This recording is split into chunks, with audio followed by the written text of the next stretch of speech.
Welcome, everyone. Thank you for attending Chamber San Mateo County's Good Morning San Mateo County program. These programs are a platform for sharing ideas, information, and inspiration. Business and community come together to engage and learn from each other, to go out and to make a difference in our communities. Today's scheduled program speakers will be our San Carlos Mayor, Sara McDowell, San Carlos Vice Mayor, Adam Rack, and President of our San Mateo County Board of Supervisors, Don Horsley. They will all be giving us an update on this past year and looking ahead in both San Carlos and San Mateo County. In order to give each speaker the time that is needed for them to present to you, we ask that you email any questions directly to them, and we will be placing their email addresses into the chat for easy reference. So you can grab their email address and shoot questions off directly to them. I'd like to acknowledge our elected officials attending virtually and those who are representing elected officials. Joan Dentler, representing the Office of State Senator Josh Becker. Our President of the Board of Supervisors, Don Horsley, one of our speakers. Marcy Dragan, representing the Office of Supervisor Warren Slocum. Our San Carlos Mayor and Vice Mayor, Sara McDowell and Adam Rack. San Carlos Council Member Ron Collins. San Carlos Council Member Laura Palmer Lohan. San Carlos Council Member John Dugan. Belmont Mayor Julia Mates. Redwood City Council Member Diane Howard. We really want to thank all of our elected officials and representatives of elected officials that are with us here today. Now I'd like to turn to introducing both our Mayor of San Carlos and our Vice Mayor. And what I'll do is just read a little bit about each of them and then turn the program over to them. Sara McDowell, Mayor of San Carlos, was elected to the City Council in 2018. After having served on the San Carlos Economic Development Advisory Commission for 2.5 years.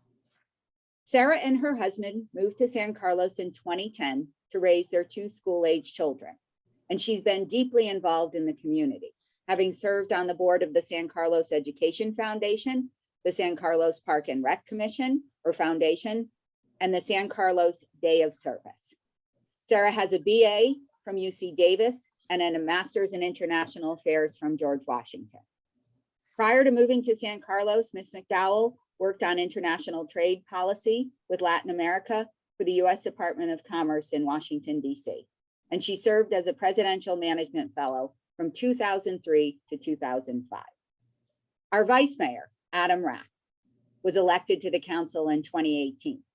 He is a senior vice president at Potomac International Partners, a strategic government relations consulting firm, and has over 25 years working on public policy issues, including 6 years as an aide on Capitol Hill for then Congresswoman Barbara Kennelly. He also led the global public affairs team at Symantec for 9 years.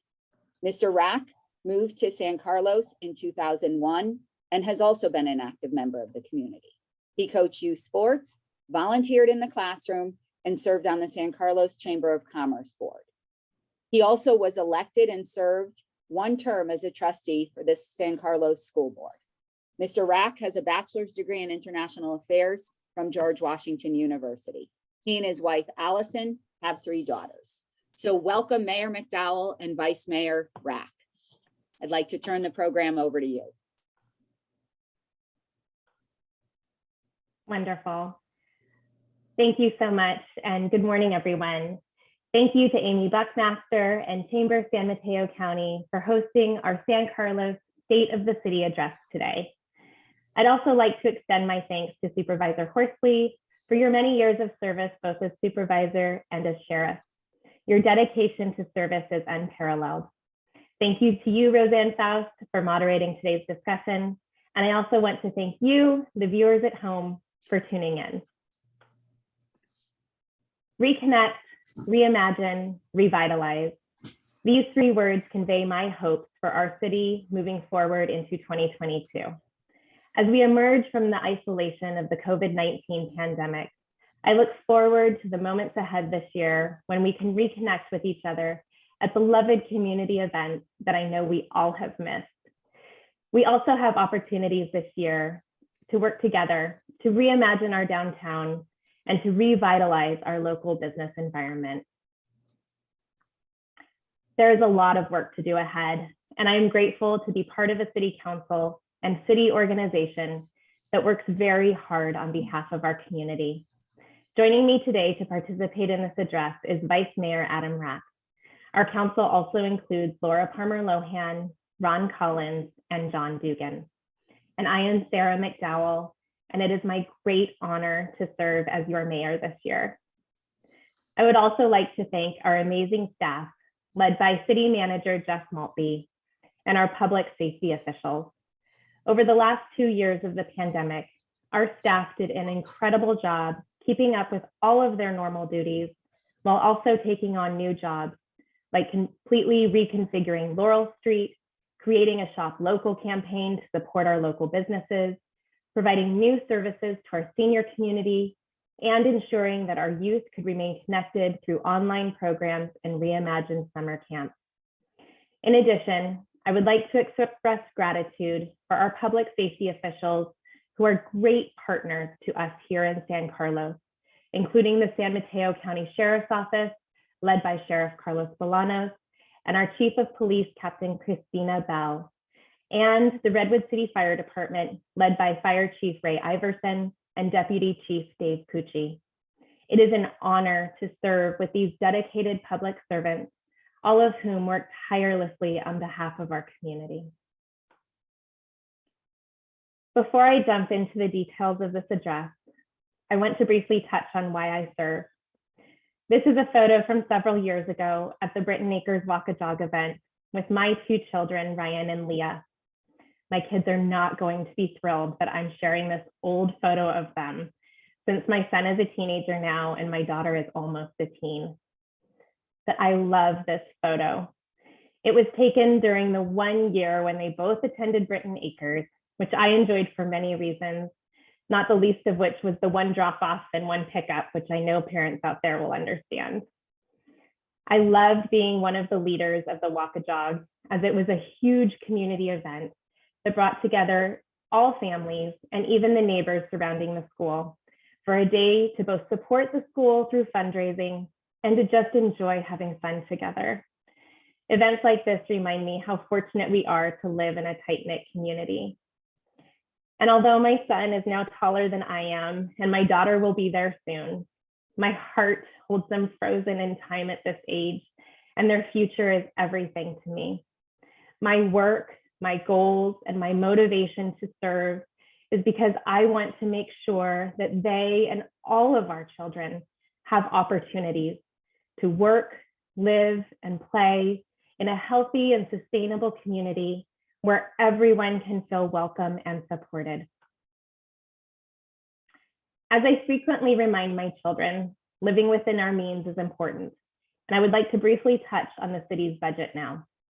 The work we accomplish in San Carlos is due in no small part to the city's tradition of keeping a balanced budget based on sound fiscal management. During the pandemic, cuts were made to keep a balanced budget, and this year, fortunately, our revenues are rebounding. Property taxes and sales taxes remain our top sources of revenue, and public safety remains our largest expenditure. Setting strategic goals helps keep our work focused.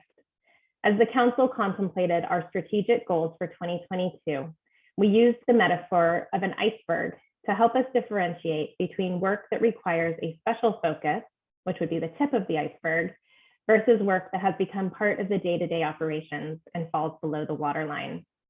For example, last year, one of our council's strategic goals was to create an East Side Vision Plan, which would guide large-scale development projects coming to the east side of San Carlos.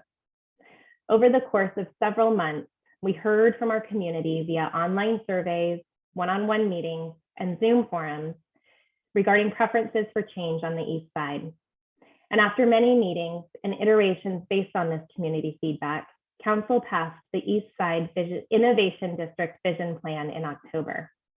Now, implementation of the plan will become part of the day-to-day business of our city. Although planning for development on the east side of San Carlos has now become operationalized, it is still a very exciting time to witness how this area will be reimagined and revitalized as it transforms over the next decade to accommodate new land uses in areas like biotechnology, life sciences, and high tech. When my children are adults, the east side will look very different.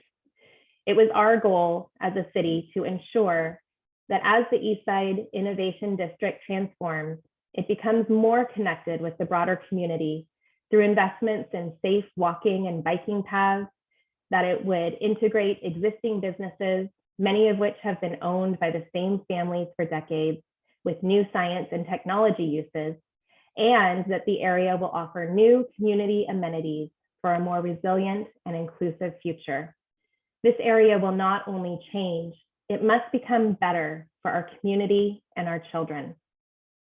Industrial Road will transform into a green boulevard as seen in this map dotted with trees. Guidelines were created for an open space network, which is seen here with green dotted paths throughout the area. Pulgas Creek will be restored. Activity hubs, seen here with the thick orange lines, will be prioritized for retail, restaurants, and businesses, serving daily amenities to the community in this area. Now I will turn to plans for 2022, with our 7 strategic goals for work in the year ahead, including 2 new additions.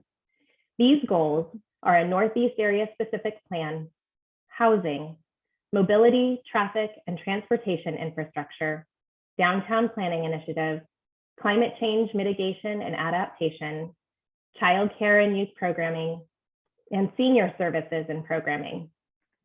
Both the Northeast area specific plan and senior services goals are new for 2022. Being proactive and taking a holistic approach to development are top priorities for our council.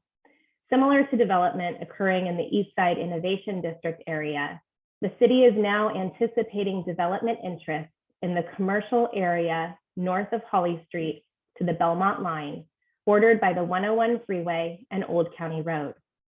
Because we expect significant change in this Northeast area over the coming decades, and because we have a significant amount of lead time prior to development, we now have an opportunity to launch a specific plan process. A specific plan process will allow us to take the time necessary to consider housing, open space, community facilities, infrastructure improvements, as well as new commercial development. This specific plan process will take several years and will rely upon significant feedback from the community as it is developed. As we plan for an increase in jobs on our east side, our council has also made it a clear priority to focus on meeting our housing needs. Every 8 years, the state sets a housing production goal for each region. This process is called the Regional Housing Needs Allocation, or RHNA, and for San Carlos, the state has mandated that we plan for 2,735 new units of housing from 2023 to 2031. It is not lost on any of us on the council that at this point in time, it will be extremely difficult for our kids to live here. It is getting harder and harder for many young families, as well as seniors on a fixed income, to make ends meet in the Bay Area. And that is not acceptable. We are all dedicated to addressing the need for more housing at all income levels. The city is currently updating our housing element, which is the city's primary housing policy document. The housing element focuses on providing adequate housing for all current and future San Carlos residents. As part of this process, the community weighed in during several workshops last year to voice preferences for where new housing should be built and how dense that housing should be. Based on this feedback, City Council then discussed options to increase density and height in key areas along El Camino Real and downtown to meet our housing needs. It is hoped that once this process wraps up later this year, we will see new development projects launch in San Carlos to increase our housing supply. Housing is important because we want our teachers, firefighters, healthcare professionals, restaurant workers, and public sector employees to have the opportunity to live near their work in order to have a diverse and thriving town. Right now, the 20% of San Carlos households that earn less than $50,000 a year have been effectively priced out of the San Carlos housing market. For those households earning more, housing in San Carlos requires an increasingly unaffordable percentage of their paychecks. This slide shows two affordable housing projects currently underway, one at 1232 Cherry Street and another at 817 Walnut Street behind Bianchini's. Both projects involve public-private partnerships and will quadruple the number of units offered at each site. Compared to average market rate rents at nearly $3,000, these units will be rented at on average of $1,650 a month. While the project on Cherry Street is still in the early planning stages, we expect to welcome new tenants to the Walnut Street property this spring, which we are all eagerly anticipating. We are also thrilled that accessory dwelling unit construction is picking up in San Carlos, with 43 ADUs added in 2021. We also want to make sure that our infrastructure keeps up with our city's growth. Last year, the city repaired 12 street segments and 2 intersections listed on this slide. In addition, 5,000 square feet of sidewalk was repaired, 25,000 linear feet of striping was replaced, and more than 500 square feet of potholes were fixed. One of the most visible infrastructure improvements in the last year has been the San Carlos Avenue pedestrian safety improvements seen here on the left. This project added sidewalks, traffic lights, bike lanes and green bike boxes, and high visibility crosswalks along San Carlos Avenue from Prospect Street all the way down to Wellington. Phase 3 of this project will see sidewalks extended from Wellington to Beverly, the addition of buffered bike lanes, and the installation of rapid flashing beacons at Kenton. I have heard time and again from residents how much this project has improved their quality of life, making it easier to walk downtown or accompany their children to school. Additional pedestrian improvements include new rapid flashing beacons seen here in these photos, installed near Crestview Park and in 2 locations on Britton Avenue at intersections with Woodland and Tamarack. The improvements have been well received by all residents, including children who cross these intersections on their way to school or to Burton Park. As a mom, safe routes to school has always been a top priority of mine, and I'm proud our council is focused on this issue as well. Over the last year, we worked with the San Carlos School District and parents in our community to conduct walk audits for 6 schools. These walk audits will help the city prioritize future work for traffic calming and pedestrian enhancements. I am also proud that our council has agreed to cover 100% of the cost of the school district's expanded crossing guard program. We now fund 11 crossing guards who help improve public safety in our town by helping residents cross busy streets safely. The total cost to this program is significant at $234,000 annually, but this money is well spent on our children's safety. I will now turn the presentation over to Vice Mayor Rath to share some updates on our downtown planning initiative and climate change goals. Thank you, Mayor McDowell, for the invitation to join you this morning. Our downtown is a hub of activity for San Carlos, and it is an area that has seen significant change in the past 2 years. As we look beyond 2022 and beyond, we should expect that evolution to continue to meet the needs of our changing community. This past year, we launched a Shop Local campaign, mailing postcards to all our residents to encourage them to support the businesses in our community. You'll see directories like the one pictured here around the downtown to highlight businesses and their locations. We also brought our popular farmers market back to Laurel, making our downtown even more of a destination on Sundays. And if you are on Laurel, you will likely see our new downtown service unit community officer, Daniel Souza. Officer Souza should be a familiar face to many of you. He was raised in San Carlos, attended our local public schools, and has been an active volunteer in the community. He started last month, and we're excited to have this new resource in place to support our businesses and community members in our downtown. If you see Officer Souza, I encourage you to introduce yourself and say hello. After an overwhelming outpouring of support from the San Carlos community, we extended the temporary parklet and street closure program until the end of August of this year. I've heard from more community members on this issue than any other in my 3+ years on the council. I love walking down Laurel, bumping into friends, talking with business owners, grabbing lunch or dinner at our many fantastic restaurants, or checking out our wonderful shops. We have a vibrant and energetic downtown that has the potential to only get better. Looking ahead, I'm very excited and frankly very bullish on the future of our downtown. At our February 28th City Council meeting, we selected a consulting firm to conduct a 2-year planning initiative to reimagine our downtown.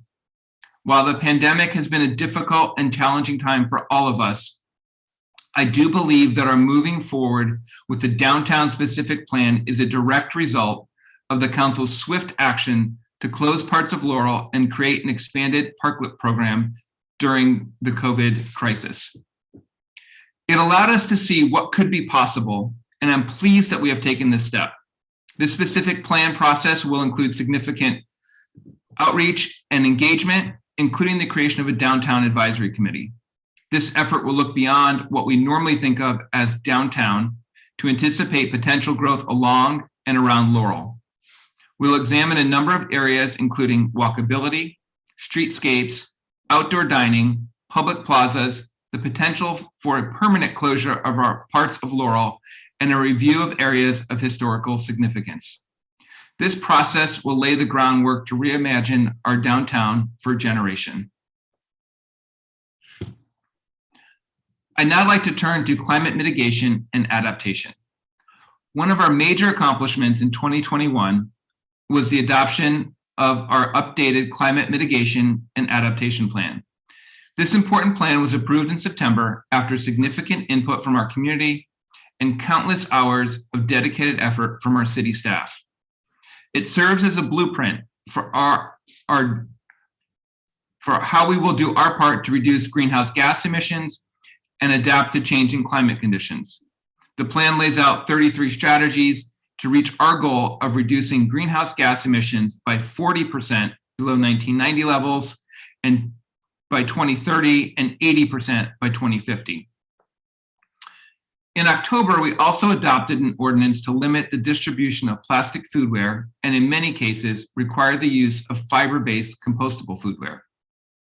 This new ordinance is in place now with enforcement taking effect this October to allow businesses time to use their existing inventory. This change is a positive step in reducing unnecessary plastic use, and I hope that we will start to see the impact of this ordinance in the coming months. We're also putting our policies into action. In just the last 2 weeks, we installed multiple charging stations in the Wheeler Plaza garage, providing a total of 7 new electric vehicle chargers. Requirements are now in place for EV charging stations in new commercial and other non-residential developments, and new single-family and multifamily residential homes now have an EV-ready requirement. As a city, we will continue to look at opportunities to expand our EV charging network. Our recently adopted East Side Vision Plan encourages the creation of more open space. And as mentioned earlier, the cleanup of Pulgas Creek as part of that development. These developments are slated to happen in the coming years and will have an impact on our community. We recently completed the upgrade of Chilton Park, a wonderful neighborhood park with amazing views that I would encourage you to visit. Thanks to the efforts of our community volunteers, we added 3 new trails at one of my favorite open space areas, Big Canyon Park. And we will continue to look at opportunities to improve our parks and expand our open space when possible. As someone who picked up birding as a hobby during the pandemic, I have come to discover and utilize our parks and open space even more. They really are a fantastic community asset. And I'm amazed at the number of species of birds and other wildlife that thrive in our community. Finally, let me touch on composting and recycling. As part of new state regulations, we will be working hard to expand access to and will be promoting the proper disposal of organic waste. For example, we are the first city in San Mateo County to have compost bins alongside trash and recycling ones in a downtown area. I serve on the South Bay Waste Management Association board. Most of you may know it as Rethink Waste. I never thought serving on a board that focuses on trash, recycling, and composting could be exciting, but trust me, it is. For example, at our San Carlos transfer station, we are piloting a program to turn organics into energy. We in San Carlos belong to an organization that is a national leader in rethinking how we manage waste. So yes, trash can be exciting. I want to close this section on climate with a short story. Last night at dinner, my youngest daughter wanted to have a discussion about what we as a family can do to reduce our carbon footprint and help fight climate change. Yes, we are doing more as a city, but she's right. We can and should sit down and reflect as individuals, as a group, or an organization on how we can do more to be a part of the solution. Let me now turn to wildlife, public safety, and emergency planning. As you can see, the goats were back grazing on some of our open space areas as part of our fuels mitigation plan. We also had hand crews in cutting back brush and dead trees on 50 acres to reduce our fire risk. In July, we held a live evacuation drill utilizing the new Zone Haven mapping system. Residents joined our city staff, Redwood City Fire Department, Sheriff's Department, and the County Office of Emergency Management during the exercise. And another evacuation drill is already planned for this year. Finally, construction is set to begin this summer and last for 18 months to completely rebuild Fire Station 16 on Alameda de las Pulgas. This state-of-the-art facility was budgeted at $11.5 million and is supported by $7 million in funding from the American Rescue Plan Act. The new station will include a separate hot zone for dirty contaminants, keeping firefighters safer, and a cold zone for the rest of the station. It will be energy efficient and include solar panels, and will now have a drive-through so trucks will no longer have to back up on the Alameda to get back into the station. This investment in a modern Station 16 reflects our continuing commitment to support public safety in San Carlos. I'll now hand it back to Mayor McDowell to discuss childcare. Thank you, Vice Mayor Rack. As we look toward our future and plan for growth, we recognize that more families will move to San Carlos. I remember when I moved to the Bay Area and was looking for a preschool for my son, who was just 2 at the time. I had to wake up at 4 a.m. to get in line outside a childcare facility just to put my name on a wait list the morning the signups opened.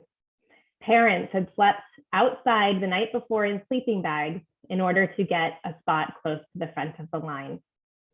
Unfortunately, more than a decade later, we still face a shortage of childcare spots. Here in San Carlos, our most recent study found a shortage of more than 600 childcare spaces. But we are committed to addressing this need. For example, we waived fees and streamlined our approval process to make it easier for new childcare centers to open. I'm also pleased to announce today the launch of a new city webpage with childcare resources for parents, childcare operators, and the broader community at cityofsancarlos.org/childcare. Parents can find a list of childcare centers in San Carlos, as well as referral services, and childcare operators can find guides for establishing or growing their business. Looking ahead, we plan to analyze how new development projects can potentially include childcare on site or help support the creation of childcare through fees. It is a top priority to ensure affordable, high-quality childcare is available to all in our community. The youth in our community never cease to amaze me. Today, I would like to highlight the great work accomplished by our Youth Advisory Council in San Carlos. The Youth Advisory Council, or YAC for short, is a group of volunteer middle school and high school students who advise the Parks and Recreation Department and the Youth Center staff on activities, events, and programs to meet the needs of our students. Over the last year, the YAC hosted 9 community blood drives, 6 free mental health workshops for middle and high school age students, a snack drive that was donated to a local food pantry, a community holiday movie night, a Laurel Street cleanup day, and they worked with Youth Center staff to plan and implement free in-person after-school activities for San Carlos youth. This week, I spoke with the chair of the YAC, Luke Eden.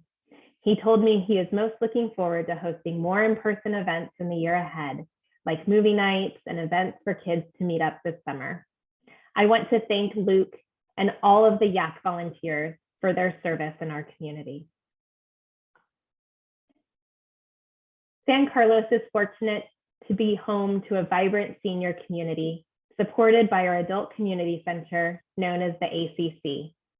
During the pandemic, the lunch service provided by the ACC pivoted to offer drive-through meals, and I'm thrilled to announce that 19,319 meals were served in 2021, double the amount offered in 2020. We have also heard a lot of positive feedback about the ACC programming. One senior recently said, "Taking chair yoga classes twice a week during COVID was fantastic. Not only did I need the exercise, but it gave me a chance to socialize with the others on Zoom. I benefited from these classes both physically and socially. Thank you, ACC, for making this happen when we couldn't be at the center in person." Within the last few months, our seniors have returned to in-person activities, reconnecting through 32 weekly classes and programs. I know many were eager to return to the in-person classes, and I'm so happy that we can offer this programming now. San Carlos was also recently designated as an age-friendly city. As part of that project, we have launched a medical equipment loan program led by the Rotary Club of San Carlos. In addition, we are planning for increased outreach in the year ahead to our senior population on resources and programming that is available. Over the last 2 years, living through the COVID-19 pandemic, we have shown how we can work together as a community to support one another and emerge resilient. These photos show all the possibilities ahead. This year, we are poised to reconnect with each other through community events. We will work together to reimagine certain aspects of our town, and we will continue to support the revitalization of our local businesses and our community as a whole. Many treasured community events are scheduled to return this year, including Hometown Days in May and the Art and Wine Fair in October. As we move forward, it is also a top priority of mine that we all feel supported in our mental wellness. The transitions from isolation under stay-at-home orders to hybrid schedules to now being back at school and work full-time have taken a toll on the mental health of our children, our seniors, and everyone in between. May is Mental Health Awareness Month, and the city will be sharing information about resources, support, and events to help our residents as we move forward. With so much going on, it's more important than ever to stay informed. Please use these resources for the latest city news and events. My email is at the bottom of this resources list. I'd like to hear from you. Where do you want to see the city go in the years ahead? What are your hopes for the future generations? Let me know, and together we can work on these ideas. I would like to conclude by saying thank you to our community. Whether you coach a baseball team, serve on a city commission, participate in a service club, volunteer at a school, or just check in on your elderly neighbors, our community of helpers is what makes San Carlos the city of good living. I am grateful for the opportunity to raise my children here and I'm looking forward to working with our community in the years ahead as we chart our path forward. Thank you all very much. I'd like to take this opportunity to thank both Mayor McDowell and Vice Mayor Rack. We are so very fortunate to have elected officials like both of them serving our community, making our community stronger, and just putting it all out there for everyone. So thank you both so very much. Now I would like to acknowledge two other individuals that have joined us today because I think it's important to call them out. And it is the city manager of the City of Good Living, Jeff Malpe, and the Deputy Fire Chief, San Carlos Chief, Dave Pucci. So thank you to Jeff and Dave for joining us today. Now I'd like to turn to the president of our San Mateo County Board of Supervisors, Supervisor Don Horsley. Supervisor Horsley was elected in 2010 and is finishing up 12 years as a member of the Board of Supervisors this November. This is his third time serving as president. Again, we are so fortunate to have such a dedicated public official, as prior to serving on the Board of Supervisors, Supervisor Horsley was our San Mateo County Sheriff. He was also an elected member of the Sequoia Healthcare District.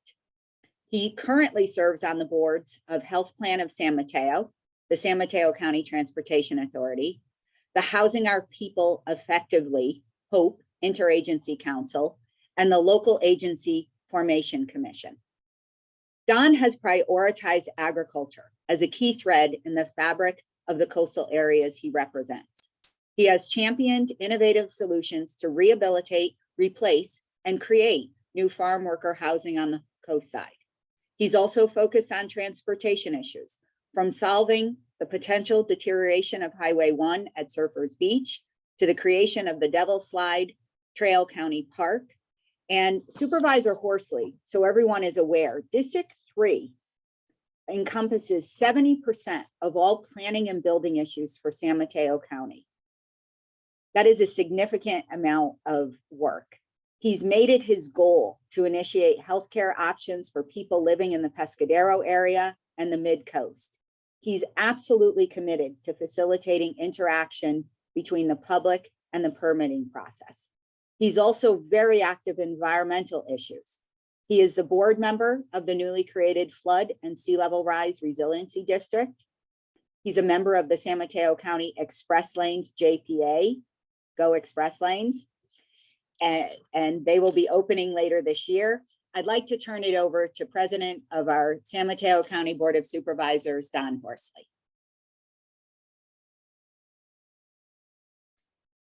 Here we go. I think I unmuted myself. I think. First of all, thanks for the introduction, Roseanne and Sara and Adam. That's kind of a hard act to follow. That was really a great presentation about all the things that are going on in the city of good living. And actually, I would love to be able to say that San Carlos is my favorite city, but if I do that, I'd get in trouble with residents of Redwood City, Pacifica, Half Moon Bay, Atherton, Woodside, Portola Valley, half of Belmont, parts of Menlo Park, Montera, El Granado, Pescadero. So I have a pretty big district with about 13,000 acres of open space regional parks. And at the last couple of years really have been challenging couple of years. And Roseanne reminded me of the fact that this is my third and last term, and I have to say I'm going to really miss this job position. And I'm going to miss all the people that I've worked with. I'll certainly miss all the elected officials as well as the residents. It's been just a wonderful opportunity for both me and my family. So I do want to thank, because of the last 2 years of having to deal with all this pandemic, would like to really thank all of our department heads, and all the government officials, and all of San Mateo County, all of our employees, and every single person who stepped out of their comfort zone to tackle this pandemic. We obviously, apparently they come along every 100 years, and we certainly got hit with one. I'm really optimistic that we're going to be able to come back to some semblance of what we used to think of as normal life. And maybe what we are going to get back to is a new normal.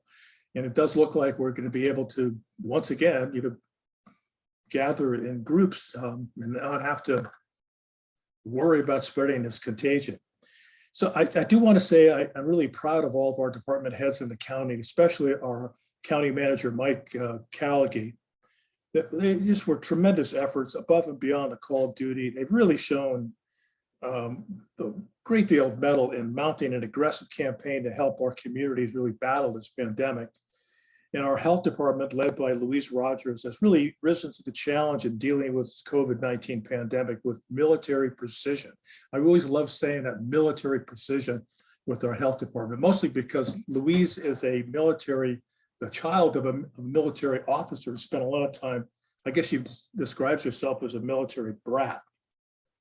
I also want to call out our assistant county manager, Peggy Jensen. She's really worked miracles working, directing money and resources to the most vulnerable in our county. And I know the city of San Carlos and all the other cities have stepped up as well. In fact, the last time I saw between the cities and the county, we raised somewhere in the neighborhood of about $200 million in helping small businesses and our most vulnerable people. And that doesn't even include the money that we were able to get from both the federal government and state government, helping people with rent. Roseanne Faust was certainly an integral part of that whole process. I want to thank Roseanne and Sam Ceda as well. So for some of our goals, or my goals specifically, housing really was a goal of mine from the beginning of my tenure.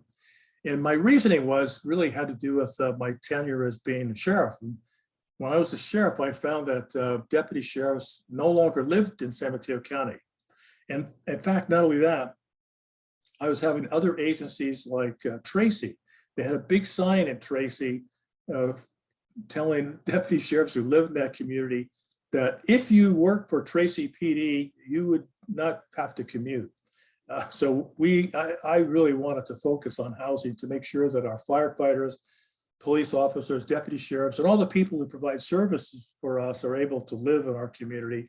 And of course, I also have 3 children, and I wanted my kids to be able to live in San Mateo County so that I could, enjoy seeing my grandchildren.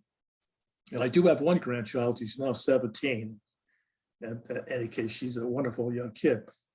But in San Mateo County, we really have kind of a double-edged sword. It is a wonderful place to live. And as a consequence, our property values have continued to increase.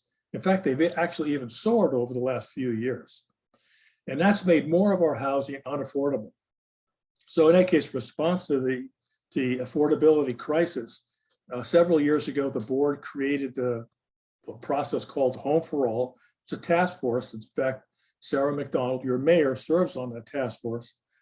And it includes realtors, tenant advocates, developers.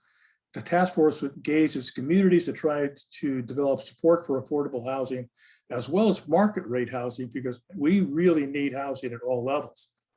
And additionally, the task force really has encouraged significant policy changes to encourage affordable rental housing projects and develop policy changes to encourage the creation of ADUs in residential communities.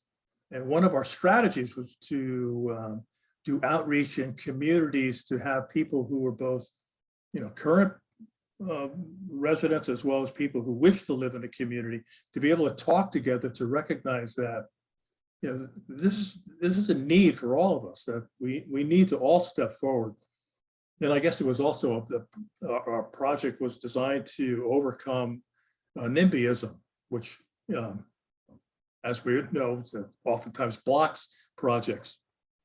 Well, in any case, that model, Home for All, that we put together has really been successful. And in the coming years, the Home for All Task Force, under the leadership of our Assistant County Manager, Peggy Jensen, will also be asked to take a lead on the county's goal of eliminating homelessness. So we've already purchased about 5 hotels.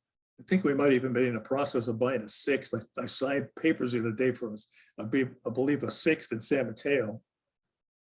And then we're in the process of building a really large navigation center in Ribbon City to house about 250 individual units. And then next, there'll be a convening sometime in the spring on homelessness. And the convening purpose is to bring together a variety of presenters and experts, and there'll be a discussion and a variety of proposals. Another one of my priorities is mental illness and of course, the homeless. As part of the emphasis on homelessness this year, I know that we all recognize the special challenges of the mentally ill who are living on the streets, unhoused, and refusing services. I asked our behavioral health department to investigate what's called the LPS Law, or the Latimer-Petras Short Act. This was a law that was enacted during a time of Governor Reagan, and the purpose of it at the time was to close down many, if not all, but many of the state hospitals where previously people who were mentally ill were warehoused almost on a permanent basis. Well, LPS law basically, the concept was the state was going to close those mental health hospitals at the state level and then provide local services so that people who are gravely disabled could be treated in the community. Well, the problem was they never came up with the funding for the community resources. So in any case, what I've asked is that LPS law describes gravely disabled. And unfortunately, the definition of gravely disabled means that if somebody is living under a tarp and knows how to get food, they're not considered to be gravely disabled. My argument is that they are living no better than a stray animal. And I just don't believe that that's really sufficient. So we've been, one of my tasks for our BHRS was to put our teams out of the community, our homeless outreach teams, as well as our clinical staff, and in some cases get involving also trusted community members and see, is there something that we can do better? And can we also advocate at the state level to make some changes in that LPS law so that we could actually do more to actually help people to get into mental health treatment. Another one of my projects, it's actually a county project, is the rebuilding of the Cordillera Center. Cordillera is it's an antiquated hospital for the mentally ill. Many people don't even know of its existence. It's close by Pulgas Ridge, if you know that the area is at. It's off of Edgewood Road. And essentially, it was a hospital that was originally built in the 1950s for tuberculosis victims. It then was transformed into being housing for people who are mentally ill. There's probably about 116 beds. And so we are embarking on a project to replace that facility with more modern, contemporary, more normalized units that instead of having one big hospital, there's a series of 5 to 6 smaller units that have no more than 16 residents in those facilities. And the purpose is that have a more normalized residential setting. So if you want people to get well, they should be living in an area or living in a community that is that's similar to a normal milieu. And it's hopeful that by having this newer model that I guess I was done a lot of studying of what is a better way for people who are mentally ill? What is a better way for them to be treated in a mental health hospital? So that project will be finished, I think, in about a year from now. You might, as you're driving up Edgewood, if you look off to the north, you might be able to see some of the project going up. It's about $150 million to $160 million project. It will house about 120 people who are mentally ill. And in any case, going on to about dealing with the homelessness stuff, we know that there's a number of people who are living in encampments and they're really suffering from acute substance abuse. And I also believe that they are also, in many cases, gravely disabled for mental health needs, and that they are in need of both housing, as well as treatment and wraparound services. And so we are working with the state legislature to try and get them to assist cities and counties with funding for both our housing and services for this population. Going out to public safety and also mental health, this coming year, the county has 2 new innovative approaches responding to calls for persons suffering from a mental health crisis. And that's going to be in addition to the Sheriff's Office PERT, which stands for Psychological Emergency Response Team. One of the program links clinicians from Star Vista working in tandem with police in 4 cities. And the other is a collaborative program with the city of Half Moon Bay. They have a unique crisis assistance response program.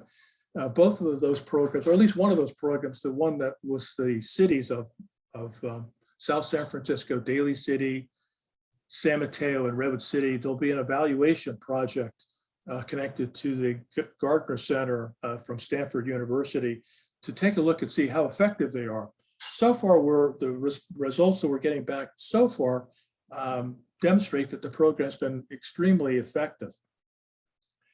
In a community safety, on March 11th, coming up fairly shortly, Supervisor Pine and I are sponsoring a convening with the assistance of the Giffords Law Center to bring together law enforcement and other relevant stakeholders.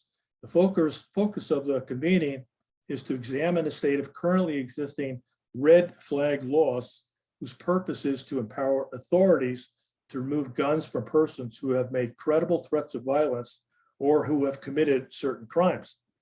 Our goal for the convening is to decide if the red flag laws are being used effectively and what opportunities for legislative adjustments need to be addressed.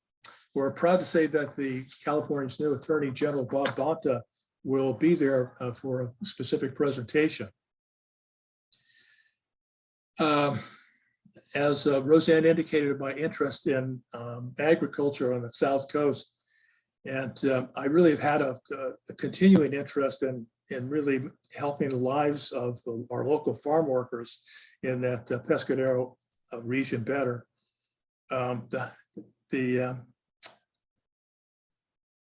One of the things that we did during the pandemic is because of the farm workers and their families were really cut off from the internet. They just don't have it on this, or didn't at least on the South Coast.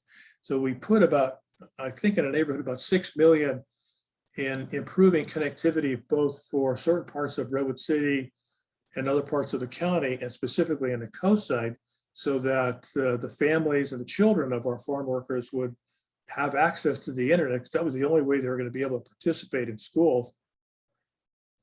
And one of our other projects on the South Coast was to provide adequate housing for our farm workers. Most of the housing that when I came into office, I found was really meant for a migrant workforce, and the migrant workforce no longer exists. All of our farm workers are people who have been here for many years and have and basically are residents for our South Coast, as well as for their families. So the county has really funded a number of organizations, a number of nonprofit organizations on the South Coast that help those communities with both employment and training and resources. And during this year, we'll also be adding, well, one of our boards and commissions will now become a formal Farm Workers Affairs Commission, and it'll be consisting of farm workers and their allies to work towards addressing issues of concerns to both the farm workers and their families. Well, kind of almost in closing, one of the things, one of our last major projects is a new community-based community office building we would call CBO3, and that's in Redwood City. And you may have seen it, or if you've around the Hall of Justice and seen that building starting to go up, and it looks like it's all wood. Well, it is. It's actually, there's a little bit of steel only in the corridors for elevators, and it's not, and the rest of it are what's called compressed laminated timber. And it turns out that compressed laminated timber is as strong as steel, but the building that facility, because it takes less steel and concrete, is much more environmentally friendly in essence. So it is, and one of the reasons we did this with this compressed laminated timber really is because of the fact that 70% of San Mateo County is open space. We wanted something to be represent the fact that we do have so much open space. We also are smack dab in the middle of Redwood City, so we wanted to be respectful of Redwood City. And we wanted to add something to that downtown area in terms of beautification because of our the current Hall of Justice, frankly, is a not very attractive building. So this building will have really kind of an open space corridor that will run always from Veterans always up until potentially you could walk or bicycle always up to the train station. So we think that is, I think that's a really nice enhancement to that downtown area. Well, in any case, it really has been an honor and a privilege to serve the past almost going on 12 years. And I know my families and my dog, and many of you have seen my dog. If you haven't, she's with me every day, especially because, you know, there's one of the things that many people with animals and Zoom during this pandemic, because you were on Zoom all the time, you were sort of stuck at home, and all of our animals became used to it. And my little one has decided that she can't do without me. So she's within me constantly. And with that, I'm going to conclude. It's been my honor and privilege to serve these, like I said, almost 12 years. Thank you so very much, Supervisor Horsley. And we love seeing puppies and children and everything within our Zoom screen. So thank you for all you have done for our community for a lifetime of service. I mean, we are so grateful. In a quick close, before I wrap up, I'd like to turn to each of you, our mayor, vice mayor, and president of our board of supervisors, just so you could leave the audience with one very brief thought, takeaway, or piece of advice that you would like to share with the audience. Just something for them to leave with today. So I'm going to start with our mayor, move to our vice mayor, and then conclude with our president of our board of supervisors. Mayor McDowell. Thank you, Roseanne. My final takeaway piece of advice, thought of the day is it's okay to ask for help. And this means two things to me. Number one, your city, your elected officials, our city staff, we're all here to help. And please reach out to us.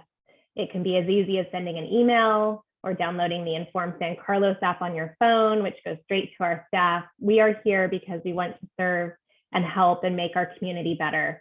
So reach out to us. And I also want to say on a personal note that it's okay to reach out if you feel anxiety or depression. We're all coming out of just a really hard 2 years, and we have wonderful services here in San Carlos for mental health. We have One Life Counseling Center and Star Vista, as Supervisor Horsley mentioned, and they're wonderful services. And just reach out because there are people here who want to help. Thank you, Roseanne. Thank you, Mayor McDowell. Vice Mayor Rack. Thank you, Roseanne. I guess I just want to build on kind of what the mayor had said. And I would say, I think we need more civic engagement. We welcome participation. We'd love to have everyone be a part of the solution of the things we're doing. And it could be, it doesn't have to be being part of city government or something else. Find what works for you. I tell people this is what excites me and gets me engaged. It could be building a playground. It could be volunteering, coaching, or whatever it is, but we're a better community when we all work together.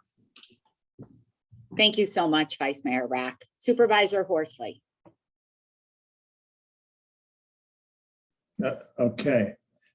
I would just say that I think Sara and Adam have indicated the effectiveness of local, what they've described as really effective local government. I think it's really incumbent upon local officials to restore faith in government. I think that is incredibly important for both locally as well as nationally. Thank you so much, Supervisor Horsley. I think that is the perfect segue to my thank you. on behalf of Chamber San Mateo County for all of you in attending this morning's Good Morning San Mateo County program. I am going to ask you, if you have not done so already, please download the Choose Local San Mateo County app and shop local, earn points, and support small business. And don't forget to stop by the San Carlos Farmers Market every Sunday from 9 to 1 p.m. in downtown San Carlos on Laurel Street. Thank you all and have a wonderful day.